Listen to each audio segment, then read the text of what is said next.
नमस्कार। आज तारीख है 29 अक्टूबर 2025 और भारतीय शेयर बाजार ने एक अहम पड़ाव पार किया है। निफ्टी 26,000 के ऊपर बंद हुआ है। ये हेडलाइन तो सुनने में काफ़ी अच्छी है, लेकिन क्या बाजार वाकई पूरे जोश में है?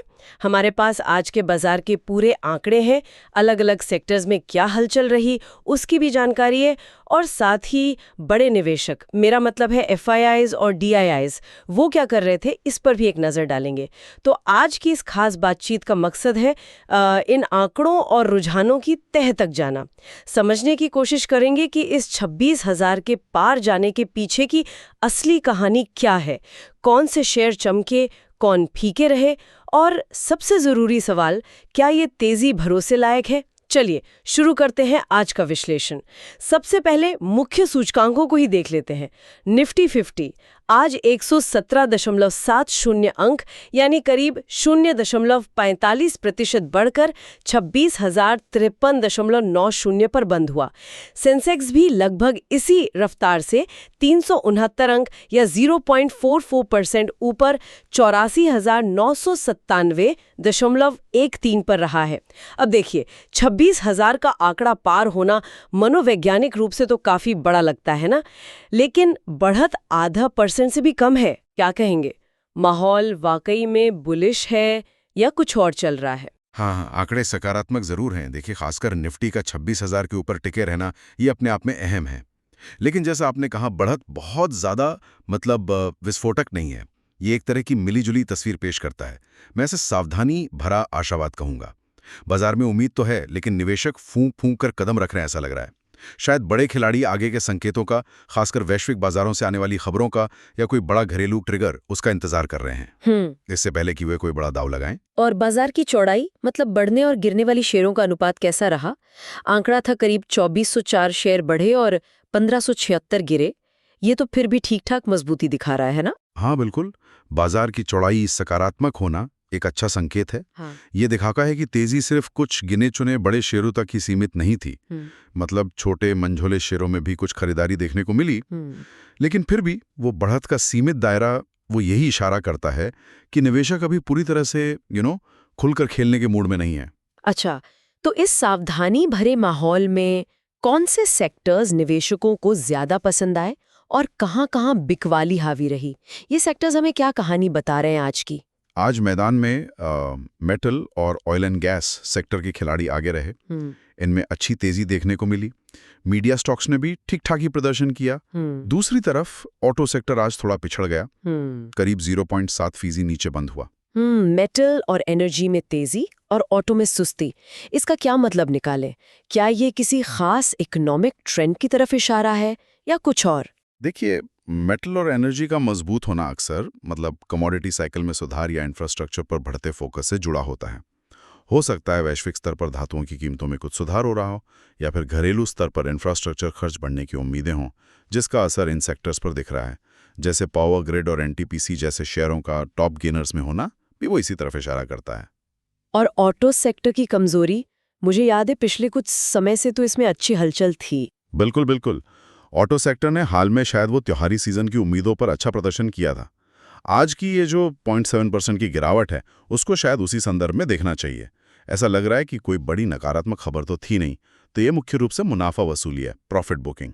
निवेशक शायद हाल की तेजी के बाद कुछ पैसा टेबल से हटा रहे हैं। जैसे महिंद्रा एंड महिंद्रा का आज लूजर्स में होना, वो इसी का एक उदाहरण हो सकता है। अच्छा, तो ये तो हुई सेक्टर्स की बात। अब कुछ खास शेयरों का जिक्र करना चाहेंगे आज। बड़े हीरो और विलन कौन रहे हैं आज के? हाँ बिल्कुल। आज के टॉप गेनर्स में, जैसा मैंने पहले कहा, Adani enterprises, power grid Corp, NTPC, Adani ports और JSW स्टील शामिल थे।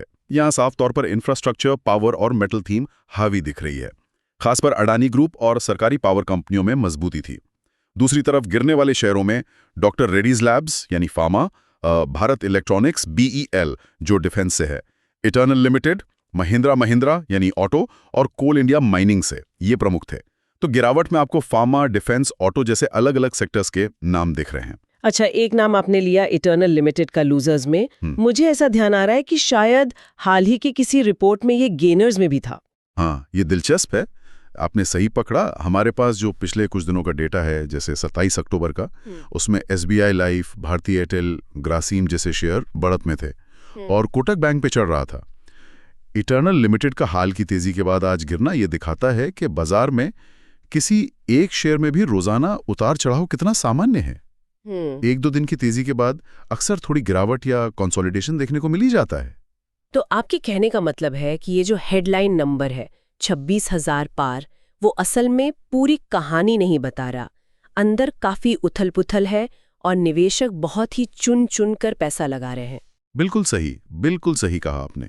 ये बाजार में स्टॉक विशिष्ट या कहिए सेक्टर विशिष्ट चाल का स्पष्ट संकेत है। ऐसा बिल्कुल नहीं है कि सब कुछ एक साथ एक ही दिशा में ऊपर जा रहा है।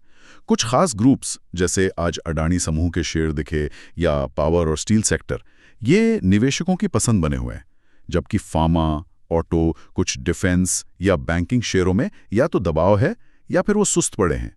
ये एक तरह से एक समझदार और परिपक्व होते बाजार का लक्षण है, जहां निवेशक अब शायद सिर्फ हवा के रुख पर नहीं चलते, बल्कि कंपनी के फंडामेंटल्स, सेक्टर की क्या संभावनाएं हैं, वैल्यूएशन क्या है, इन सब को देखकर ज्यादा फैसले ले रहे हैं। ये बात तो सही है। अच्छा, ये तो हुई स्टॉक्स और सेक्टर्स की अंदरूनी कहानी, पर बाजार की दिशा तय करने में बड़े निवेशकों का, मतलब बड़े खिलाड़ियों का क्या हाथ रहा? देखते हैं FIIs यानी विदेशी संस्थागत निवेशक और DIIs यानी घरेलू संस्थागत निवेशकों ने आज क्या किया। उनका पैसा कहाँ जा रहा था? हाँ, आंखों को नजर न रहे तो तस्वीर काफी रोचक है, दिलचस्प है। हमारे पास 27 और 28 अक्टूबर के थोड़े ताज़ा आंकड़े हैं। 27 अक्टूबर को DIIs ने लगभग 2,423 करोड़ रुपए की अच्छी मजबूत शुद्ध खरीदारी की थी। फिर 28 अक्टूबर को FIIs की तरफ से एक बड़ा एक्शन दिखा। उन्होंने कैश सेगमेंट में करीब 10,340 करोड़ रुपए की जबरदस्त, मतलब बहुत बड़ी शुद्ध खरीदारी की। और उसी दिन DIIs ने भी अपनी खरीदारी जारी रखी और 1,081 करोड़ और डाले। 10,000 करोड़, 10,340 करोड़ रुपए FIIs की तरफ से एक दिन में, ये तो काफी बड़ा आंकड़ा है। हाँ, ये एक दिन के लिहाज से निश्चित रूप से बड़ा आंकड़ा है और इसने बाजार के सेंटिमेंट को जरूर बेहतर किया होगा। लेकिन अगर हम पूरे अक्टूबर महीने की अब तक की तस्वीर देखें, मतलब 29 अक्टूबर तक जो डेटा उपलब्ध है उसके आधार पर, तो FIIs की कुल शुद्ध खरीदारी कैश में लगभग 10,040 करोड़ ही बनती है। अच्छा। हाँ, ये 28 तारीख की उस बड़ी खरीदारी के बावजूद है। और DIIs, उनका महीने भर का रुझान कैसा रहा? यहीं पर असली कहानी है। DIIs इस महीने अब तक लगभग 37,563 करोड़ रुपए की शुद्ध खरीदारी कर चुके हैं। वाह, 37,563 करोड़! ये तो जबरदस्त आंकड़ा है घरेलू निवेशकों की तरफ से। FIIs के 10,000 करोड़ के मुकाबले ये साफ दिखाता है कि इस वक्त बाजार को कौन थामे हुए है, कौन सहारा दे रहा है। बिल्कुल, इसे ऐसे समझिए, DIIs अभी भारतीय बाजार के लिए जैसे घरेलू टीम की तरह हैं, जो लगातार स्कोर बना रही है, पारी को संभाले हुए है, नींव मजबूत रख रही है। ये दिखाता है कि म्यूचुअल फंड्स, बीमा कंपनियों और अन्य घरेलू संस्थानों का भारतीय अर्थव्यवस्था और बाजार पर भरोसा कितना मजबूत है। FIIs विदेशी स्टार खिलाड़ी की तरह है, उनका आना जरूरी है बड़ी जीत के लिए, है ना? उन्होंने 28 अक्टूबर को एक बड़ा शॉट, मतलब खरीदारी तो लगाया, पर अभी वो पूरे महीने मैदान में टिककर खेलने से थोड़ा हिचक रहे हैं, ऐसा लगता है। अक्टूबर में उनकी कुल खरीदारी उनके पिछला रिकॉर्ड को देखते हुए अभी भी औसत ही कही जाएगी, मामूली नहीं पर औसत। तो इसका मतलब ये हुआ कि बाजार को और ऊपर जाने के लिए या टिके रहने के लिए विदेशी खिलाड़ियों का लगातार मैदान में आना जरूरी है, उनका कॉन्फिडेंस जरूरी है। निश्चित रूप से। देखिए, बाजार को टिकाऊ रूप से और मजबूती से ऊपर जाने के लिए FIIs की तरफ से लगातार और बड़े निवेश की जरूरत होगी। DIIs का सहारा बहुत अहम है, इसमें कोई शक नहीं, लेकिन सिर्फ घरेलू निवेश के दम पर बाजार एक सीमा तक ही जा सकता है, खासकर जब वैश्विक माहौल अनिश्चित हो। सही कहा। अच्छा, बड़े निवेशकों की बात हो रही है तो हमें कुछ बल्क और ब्लॉक डील्स की भी जानकारी मिली है। पहले ये समझाएंगे कि ये होती क्या है और क्या आज इनमें कुछ खास देखने को मिला? जरूर। बल्क डील्स और ब्लॉक डील्स दोनों ही शेयर बाजार में होने वाले बड़े सौदे होते हैं। ये आमतौर पर बड़े निवेशकों द्वारा किए जाते हैं, जैसे HNIs, म्यूचुअल फंड्स या विदेशी निवेशक वगैरह। बल्क डील तब होती है जब किसी कंपनी के कुल लिस्टेड शेयरों का कम से कम 0.5% हिस्सा एक ही सौदे में खरीदा या बेचा जाता है। ये सामान्य ट्रेडिंग घंटों के दौरान होती है और सबको दिखती है। और ब्लॉक डील एक सिंगल ट्रांजैक्शन होती है जिसमें कम से कम 10 करोड़ रुपए मूल्य के शेयर खरीदे या बेचे जाते हैं। ये बाजार खुलने से पहले एक खास छोटी ट्रेडिंग विंडो में होती है। ये डील्स महत्वपूर्ण इसलिए होती हैं क्योंकि ये संकेत दे सकती हैं कि बड़े जानकार निवेशक किसी खास स्टॉक में बड़ी पोजीशन बना रहे हैं या उससे निकल रहे हैं। मतलब कुछ तो चल रहा है। हमारे पास जो जानकारी है उसके अनुसार 28 अक्टूबर को भाग्यनगर इंडिया लिमिटेड में एक बल्क डील हुई थी जिसमें लगभग 1.94 लाख शेयर 129.90 रुपये प्रति शेयर के औसत भाव पर ट्रेड हुए थे। इसके अलावा एनएसई के डेटा से पता चलता है कि आज यानी 29 अक्टूबर को भी कुछ लार्ज डील्स बड़े सौदे हुए हैं जिनकी विस्तृत जानकारी बाद में उपलब्ध होगी। तो निवेशकों को इन डील्स पर नजर क्यों रखनी चाहिए? क्या इनसे कोई ट्रेडिंग का सिग्नल मिलता है?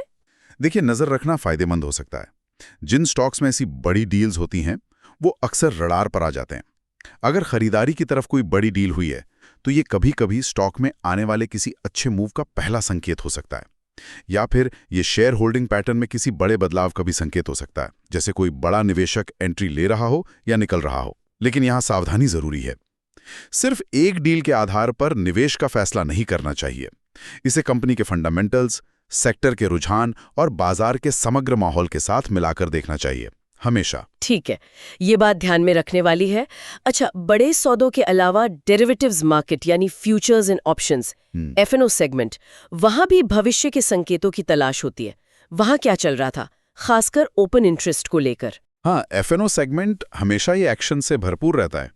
28 अक्टूबर तक के डेटा को देखें तो कुछ स्टॉक्स के फ्यूचर्स में काफी ज्यादा ओपन इंटरेस्ट बना हुआ था। जैसे टाटा स्टील फ्यूचर्स में करीब 6.4 करोड़ कॉन्ट्रैक्ट्स का ओआई था। मदरसन सुमी सिस्टम्स, जो अब संवर्धना मदरसन इंटरनेशनल लिमिटेड है, उसमें भी लगभग उतना ही 6.4 करोड़ का ओआई था। और एक्सिस बैंक फ्यूचर्स में करीब 5.4 करोड़ का ओआई था। काफी बड़ा ओआई है ये। ओपन इंटरेस्ट का मतलब क्या है, एक बार आसान शब्दों में समझाएंगे, और ये क्यों महत्वपूर्ण है? बिल्कुल।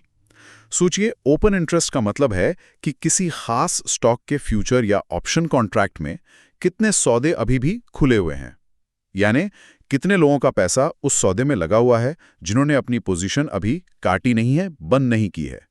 जितना ज्यादा ओआई, उतना ही ज्यादा ट्रेडर्स का उस स्टॉक या उस लेवल पर इंटरेस्ट या दाव लगा हुआ है। ज्यादा ओआई वाले स्टॉक्स में अक्सर ज्यादा लिक्विडिटी होती है, मतलब खरीद बिक्री आसान होती है, और कई बार उनमें ज्यादा उतार चढ़ाव, वॉलेटिलिटी भी देखने को मिलती है। और निफ्टी के ऑप्शंस में क्या स्थिति थी? अगर निफ्टी के ऑप्शन चेन की बात करें तो 28 अक्टूबर की वीकली एक्सपायरी के लिहाज से 25,400 की स्ट्राइक प्राइस वाली कॉल ऑप्शन सीई में बहुत ज्यादा, करीब 12.5 लाख लॉट्स का ओपन इंटरेस्ट जमा था। बाप रे, 12.5 लाख लॉट्स 25,400 पर, इतना ओआई, इसका क्या मतलब निकाला जाए? देखिए, किसी खास स्ट्राइक प्राइस पर, खासकर कॉल ऑप्शन में बहुत ज्यादा ओआई होने का मतलब है कि वो लेवल एक अहम पड़ाव बन गया था, एक दीवार की तरह। इसे दो तरह से देखा जा सकता है। एक, बहुत सारे ट्रेडर, मतलब कॉल बेचने वाले या राइटर, ये मान रहे थे कि निफ्टी 25,400 के ऊपर जाना मुश्किल होगा, इसलिए उन्होंने वो कॉल बेची थी। उनके लिए एक मजबूत प्रतिरोध, रेजिस्टेंस था। दो, वहीं कुछ ट्रेडर, मतलब कॉल खरीदने वाले या बायर्स, उम्मीद कर रहे थे कि निफ्टी इस लेवल को तोड़ेगा और तेजी आएगी।